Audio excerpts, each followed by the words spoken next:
శ్రీరామ రామ రామేతి రమే రామే మనోరమే సహస్రనామ తత్తుల్యం రామనామ వరాననే.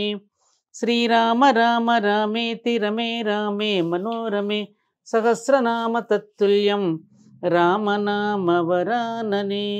శ్రీరామ రామ రామేతి రమే రామే మనోరమే సహస్రనామ తత్తుల్యం రామనామ వరాననే. శ్రీరామ జయ జయ రామ శ్రీరామ జయ జయ Rama. Gautam neuro care brain stroke migraine fits brain and spine surgeries కి బెస్ట్ న్యూరో సర్జన్. శ్రీరామ జయ జయ రామ శ్రీరామ జయ జయ రామ శ్రీరామ జయ జయ రామ శ్రీరామ జయ జయ రామ శ్రీరామ జయ జయ రామ శ్రీరామ జయ జయ రామ శ్రీరామ జయ జయ రామ శ్రీరామ జయ జయ రామ.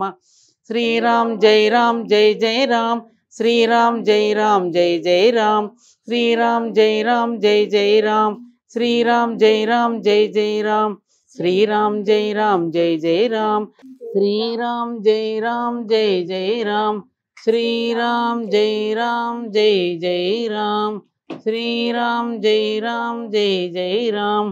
మంగళం కోసలేంద్రాయ మహనీయ గుణాత్మనే చక్రవర్తి తనూజాయ సార్వభౌమాయ మంగళం. శ్రీరామానుగ్రహ ప్రాప్తిరస్తమ్మా. I bless you. Rama bless you. Sriramachandra ప్రభు అనుగ్రహ ప్రాప్తిరస్తు. ఆయుష్మతి భవ. రామానుగ్రహ ప్రాప్తిరస్తు. ఆయుష్మతి భవ. రామానుగ్రహ ప్రాప్తిరస్తు నాన్న. ఆయుష్మాన్ భవ. రామానుగ్రహ ప్రాప్తిరస్తు. తలెత్తు మరి. నమస్తే అమ్మా. నమస్తే అమ్మా. చాలా రోజులైంది జయ నీతో కలిసి. అమ్మా, ఇప్పుడు మిమ్మల్ని పిలవటానికి ప్రత్యేకమైన కారణం ఉందమ్మా. అయోధ్యలో శ్రీరాములు వారిని ప్రాణప్రతిష్ఠ ఈ నెల 22వ తారీఖున చేయబోతున్నారు. జనవరి 22వ తారీఖు. అవునమ్మా.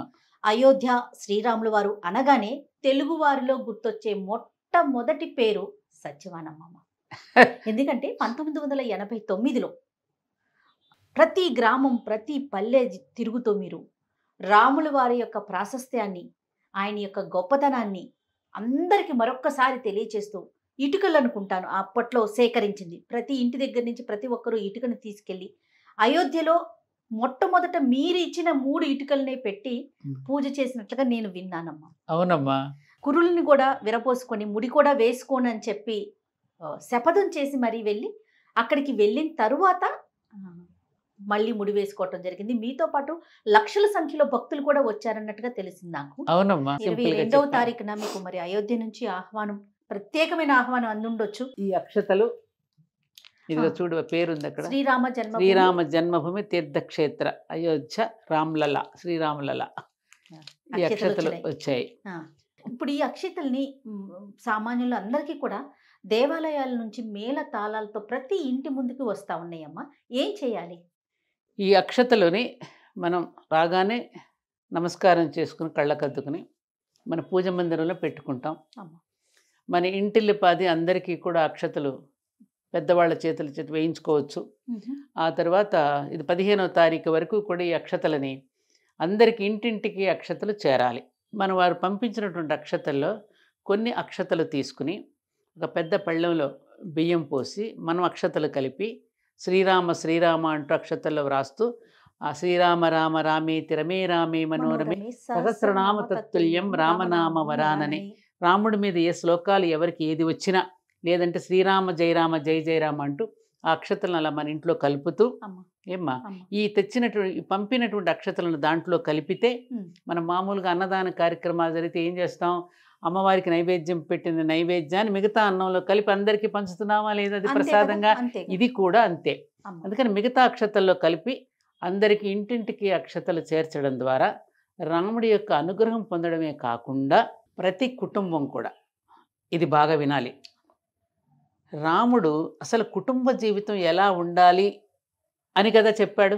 అన్నదమ్ములతో ఎలా ఉండాలి, ధర్మపత్ని అయిన భార్యతో ఎలా ఉండాలి, తల్లిదండ్రులతో ఎలా ఉండాలి, గురువు దగ్గర ఎలా ఉండాలి, ఎలా పరిపాలించాలి, మిత్రుడితో ఎలా వ్యవహరించాలి, భగవంతుడితో ఏ విధమైనటువంటి అనుసంధానం, ఇవన్నీ చెప్పాడు మనకు రామచంద్రుడు.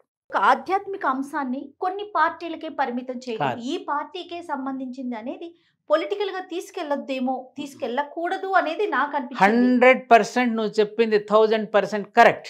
ఇది భక్తి. పార్టీలకి, దేశ కాలాలకు అతీతమైనటువంటిది. ఇది వ్యక్తులకి, పార్టీలకి, దేశ కాలాలకు అతీతమైనటువంటి ధర్మ సంస్థాపన. అందిపుచ్చుకున్న ఎవరైనా కనుక అవకాశాన్ని అందిపుచ్చుకున్నారేమో కానీ అమ్మ. అది ఎవరి సొంతము కాదు. రాముడంటే అందరివాడు. అందరివాడు. అందుకని ఈ సత్యాన్ని తెలుసుని ఈ మధ్య నాకు కూడా బాధ అనిపిస్తుంది. మనం మేము ఎక్కడ జై శ్రీరామ్ అంటాం కదా, అందరం అంటారు. అవునమ్మా. అనగానే మామూలు ఏంటి మేడం మమ్మల్ని ఇట్ట అంటున్నారు, జై శ్రీరామ్ ఏంటండి, మీరు పలానా పార్టీకి చెందిన వాళ్ళ, పలానా RSS వాళ్ళ, అదేమిటది? అది అందరిది. జై శ్రీరామ్ అనే నినాదం హనుమంతుడు ఒక్కొక్క ఇటుక దాంట్లోకి వేస్తున్నప్పుడు, సముద్రంలో వాద కడుతున్నప్పుడు జై శ్రీరామ్ అంటూ వేసేవాడు. ఏదైనా మన గట్టిది బరువు ఎత్తలేనిది ఉంటే జై శ్రీరామ్ అంటే, జై బజరంగ బలి అంటే ఎత్తేస్తుంది. ఎవరి సొంతం కాదది. అది అర్థం చేసుకుని పార్టీలకు అతీతంగా అందరూ వెళ్ళాలి. ప్రతి పార్టీ వాడు కూడా అయోధ్యకు వెళ్ళి నమస్కారం చేసుకోవాలి. చేసుకోవడమే కాకుండా రాముడు ఏ విధమైన అడ్మినిస్ట్రేషన్, పంచాయతీ సిస్టమ్ ఎలా ఉండేది, ఆయన యుద్ధనీతి ఎలా ఉండేది, ఏ విధంగా పరిపాలన అందించాడు, ఆఖరికి కుక్క కూడా తన బాధను వ్యక్తపరుచుకునేంత గొప్ప అవకాశం ఇచ్చాడు సకల జీవరాశులకి. ఆయన ఆఖరికి ఉడతను కూడా దీవించాడు.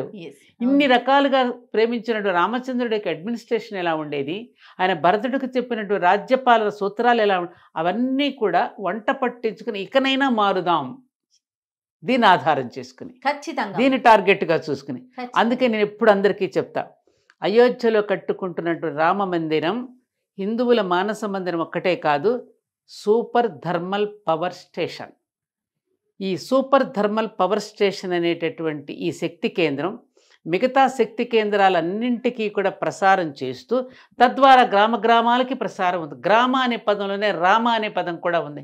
గ్రామ, రామ, ప్రతి గ్రామంలో రామ మందిరం ఉంటుంది, ఆంజనేయ స్వామి విగ్రహం ఉంటుంది. కాబట్టి దాన్ని పునఃప్రతిష్ఠ చేసుకోవడానికి ఈ సన్నివేశాన్ని, ఈ సందర్భాన్ని అందరూ వినియోగించుకోవాలని ప్రతి భారతీయుడిని, నేను హిందువునంటల్లా, ప్రతి భారతీయుడిని కోరుకుంటున్నానమ్మా. ఎంతోమంది ముస్లిం దేశాల నుండి వేల మంది వస్తున్నారు. నేపాల్ నుంచి సీతమ్మకు చీర సారెలు పట్టుకొస్తున్నారు. మా అల్లుడికంటూ వస్తున్నారు. ఇదమ్మా మన కుటుంబ బాంధవ్యం, ఇదమ్మా మనలో ఉన్నటువంటి గొప్ప సంప్రదాయం. కాబట్టి దానిని స్వాగతిద్దాం.